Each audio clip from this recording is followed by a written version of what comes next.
Kaixo eta ongi etorriak gaurko saiora. Gaur, urtarrilaren 10 da, ostirala, eta besterik gabe eguneroko edukiekin hasiko gara. Gaurko komunikabide desberdinen azalak aztertuko ditugu. Diario de Notiziasekoarekin hasiko gara. Titularrak dioenez, milaka lanpostu prekariok Nafarroako soldata ezberdintasunak gora egitea eragin dute. Argazkian, Navarra Suma berriz ere polizia forala dela eta bilkuran eztabaidan aritu dela dio. Gainera, Nafarroak 2018an iruzurtutako 178 milioietatik 129 berreskuratu dituela ere jasotzen du gaurko azalak. Horretaz gain, Sánchezek Pablo Iglesiasi beste 3 lehendakari ordez inguratu duela eta Gorenak Junqueras eurodiputatu izan dadin galarazi duela ere biltzen ditu Notiziasek portadan. Bestalde, Nafarroak 0-3 zikloa unibertsala eta doakoa izatea pentsatu duela ere esaten du, eta baita 80 ikaslek Erronkariko ikastetxe berria estreinatu dutela ere. Bukatzeko, langileek eta erabiltzaileek Gelbenzu zentroa konpontzeko eskatu dutela azpimarratzen du komunikabide honek. Diario de Navarrako azalarekin goaz orain. Gorenak Oriol Junqueras kartzelan utzi eta eurodiputatuaren akta ukatu diola da gaurko albiste nagusia. Argazkian, Erronkarik eskola estreinatu duela erakusten du. Horretaz gain, Diario de Navarrak beste albiste batzuk ere azaleratzen ditu. Hala nola, Pedro Sánchezek Iglesiasen garrantzia murriztu duela 4. lehendakari ordetza batekin. Edota Muñoz Garde hezkuntza bereziko ikastetxeak handiagotze bat exigitzen duela. Iruñean, Pio Amabiko eremu laranjako 51 tokien estreinaldian zalantzak izan zirela dio egunkari honek, eta Navarra Sumak Guardia Zibila errepideetan mantendu nahi duela. Bukatzeko, futbolean, Osasunak nesken 3. talde bat osatu duela nabarmentzen du, eta bestalde, Dani Saldisek ez duela xotan berritzen eta Interrera begira dagoela. Gara egunkariarekin jarrai dezagun. Titularrak Euskaltelek zuzendari finantzarioa eta beste goi-kargo batzuk kaleratu dituela dio. Argazkian, Auzitegi Gorenak Europari entzungor egin eta Junqueras ez gaitu duela nabarmentzen du. Horretaz gain, sindikatuek urtarrilaren 30ko greba erregistratzean kalera atera eta estutzera egindako deia zabaltzen du Garak. Bestalde, Irakek Estatu Batuen eta Iranen arteko tentsioa kontrolatua izan arren, urakanaren begian jarraitzen duela esaten du egunkari honek. Eta Europan, Komunen Ganberak Europar Batasuneko irteera onartu duela urtarrilaren 31karako Brexitaren legea jarraituz. Ortuzarrek eta Urkulluk 3. agintaldirako aukera izango luketela ere irakur dezakegu gaurko azal honetan. Eta bukatzeko, Lucia Alemani zinemagilari egindako elkarrizketaren aurrerapen bat. La Inocentzia grabatzea esperientzia askatzailea izan dela esanez. Berriako azala ikusiko dugu orain. Albiste nagusiak Auzitegi Gorenak ez diola Junquerasi Europarlamentura joaten utziko jasotzen du. Argazkian, Baionako manifestariak ageri dira, indarberritzeko deia egin baitute. Manifestariek pentsioen erreformaren atzean inbertsio funts bat dagoela salatu dute, eta honekin erlazionatuta, hegoaldean urtarrilaren 30ko greba erregistratu dutela ere esaten du berriak. Horretaz gain, Euskal presoen egoera azpimarratzen du, baita datuak 0ra eramateko nahia ere, gaur egingo baitituzte manifestazioak Baionan eta Bilbon Euskal presoen eskubideen alde. Bestalde, EAJak urtarrilean erabakiko ditu hautagaiak eta Euskadi burubatzar berrituko du udan. Mundu mailan, Kanadak 176 lagun hil ziren hegazkin istripua Irango misilek eragin zutela dioela nabarmentzen du berriak gaurko azalean. Kiroletan, Lointek Gernika final 16renetan dagoela azpimarratzen du. Horretaz gain, talde batek Aslorren duela mende erdi aurkitutako fosil batzuk neandertalenak direla frogatu dutela ere esaten du berriak. Eta bukatzeko, Cristina Iglesiasi egindako elkarrizketatik ateratako esaldi bat azpimarratzen du. Esanez, Donostiako itsasargikoa bere artista bizitzako obra garrantzitsuena izango dela. Euskal Herria irratiarekin bukatuko dugu. Albiste nagusia Altsasuko 5 gazteri 2. gradua ezarri dietela da, eta beraz, ezinen direla espetxetik irten ikasi edo lan egiteko. Horretaz gain, Nafarroak Los Arcosko zirkuitua ordaintzeko 12,1 milioi euroko kreditua ordaindu behar duela ere dio komunikabide honek horri nagusian. Eta bukatzeko, gobernuak 2020an LGTBI+ komunitatea artatzeko bulego berria zabalduko duela jakinarazten du.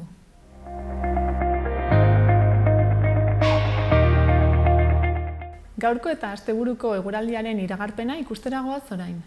Gaur, ipar isurialdean giroa goibela eta euritsua izango da. Euri txikia egingo du orokorrean, baina noizbehinka zaparrada mardulagoak ere botako ditu, batez ere ipar ekialdean. Hegoaldean euria urriagoa eta noizbehinkakoa izango da, eta ostarte batzuk irekiko dira. Ebro ibarrean apenas egingo du euria. Elurkota 1000-1200 metro inguruan egongo da. Eguneko lehen orduetan ipar mendebaldeko haizea bizi ibiliko da. Arratsaldean iparraldera aldatuko da eta ahultzera egingo du. Temperatura maximoak nabarmen jaitsiko dira, Ebro ibarrean izan ezik. Haizeari esker han laino iraunkorra desagertu egingo baita. Bihar, larunbat goizaldean, hodei hondarrak geratuko dira, bereziki ipar isurialdean non euri pixka bat egin dezakeen. Hegoaldean zerua garbiago egongo da, baina lanbroa eta lainoa sortuko dira. Eguerdi ingururako giro eguzkitsua izango dugu denean, eta arratsaldea atsegina izango da. Egunsentian hotz egingo du eta litekeena da izotza egitea barnealdeko zenbait lekutan. Temperatura maximoetan ez da aldaketa handirik izango, eta 10 graduak gaindi ezinik ibiliko gara. Ekialdeko haize suabea ibiliko da kostaldean, eta gainerako tokietan norabide aldakorrekoa. Bukatzeko, igandean giro eguzkitsuak jarraipena izango du. Egunsentian, lainoguneak sortuko dira hainbat tokitan, eta barnealdeko zenbait lekutan izotza ere egingo du, izotz handia han-hemenka. Temperatura maximoak 10-13 gradutik ez dira pasatuko. Haizea aldakor eta ahula ibiliko da. Arratsaldean erdi mailako hodeiak eta goi hodeiak iritsiko dira, baina zerua lausotu besterik ez dute egingo. Pasa gaitezen gaurko eguneko efemerideak ikustera. Gaurko egunez, 1880 urtean, Manuel Azaña politiko, idazle eta Espainiako bigarren errepublikako presidentea jaio zen. Beranduago egun berean, 1917 urtean, Buffalo Bill estatubatuar esploratzailea, Buffalo ehiztaria eta ikuskizun antolatzailea hil zen. 1924ko urtarrilaren 10ean gainera, Eduardo Chillida donostiar eskultorea jaio zen. Eta 5 urte beranduago, Tintin, ergek sortutako pertsonaia ospetsua agertu zen lehen aldiz egunkari bateko suplementoan. Bukatzeko, gaurko egunez, baina 1971 urtean, Gabriel Coco Chanel frantziar moda diseinatzailea hil egin zen.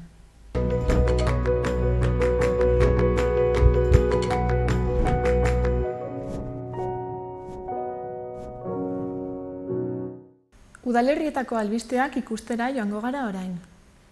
Zizurren, Nafarroako rantxera talderik ezagunenak, Txutxin Ibañezek, bere 20 urteen bira bukaerako jaia eskainiko du bihar kulturetxean arratsaldeko 8etan.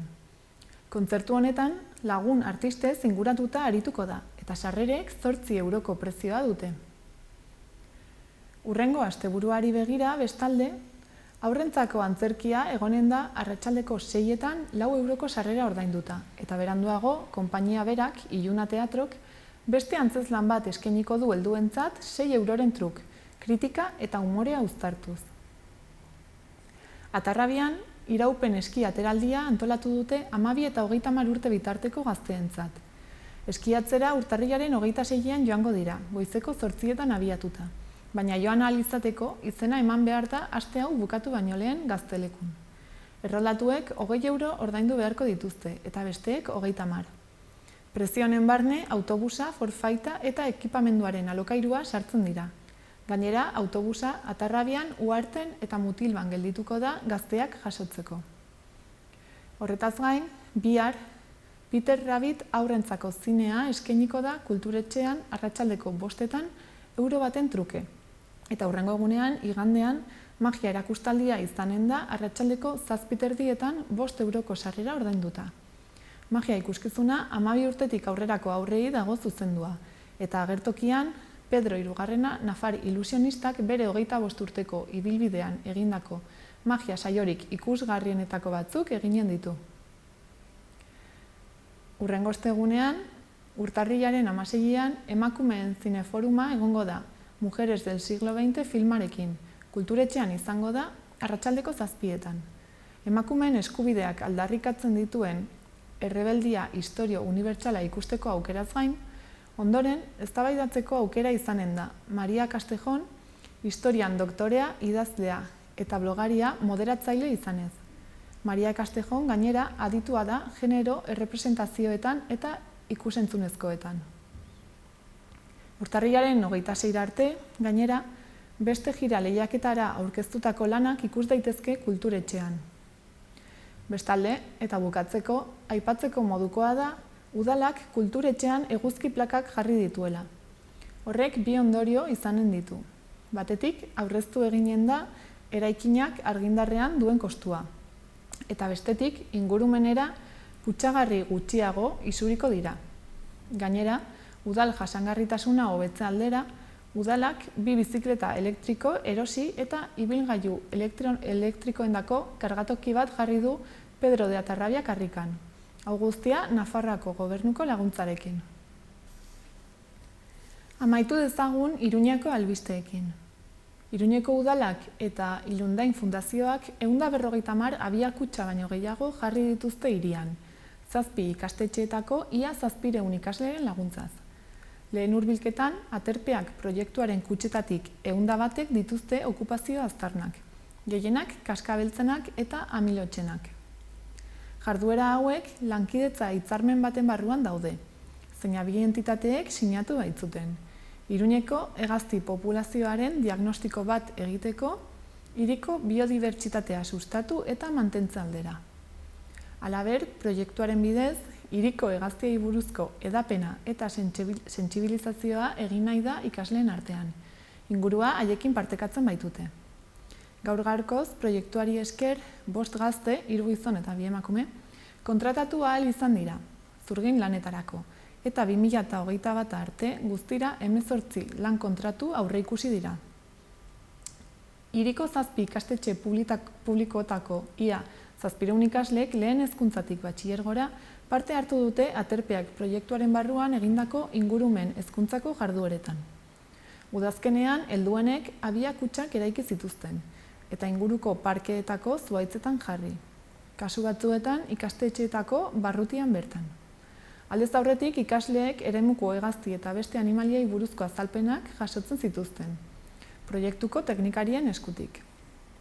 Berritasun gisa, estimulazio sentsorial anitzeko lantegiak ere egin dira haur hezkuntzako ikasleekin, 3 urtetik beherako haurrekin. Haurrengan hegaztien munduaren inguruko ikusmina ernatzeko.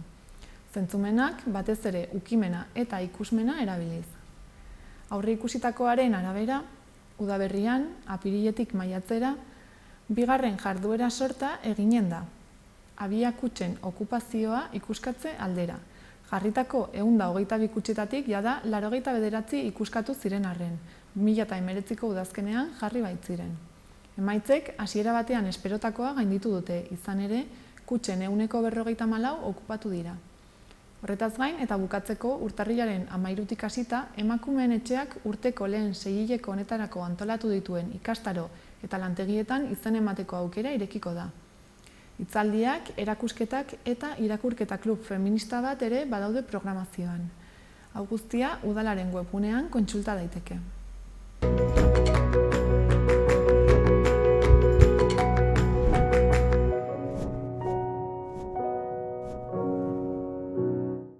Bukatu dezagun asteburuko agenda errepasatzen. Gaur, goazen 6.0 ikuskizuna egongo da Baluarten. 2 saio eskainiko dituzte, bat 6etan eta beste bat 8etan, eta sarrerek 18 eta 20 euro artean balio dute. Gaur ere, urtarrilaz hasiko da urtarrilaren 31 arte. Sanduzelaiko Zibiboxean izanen da.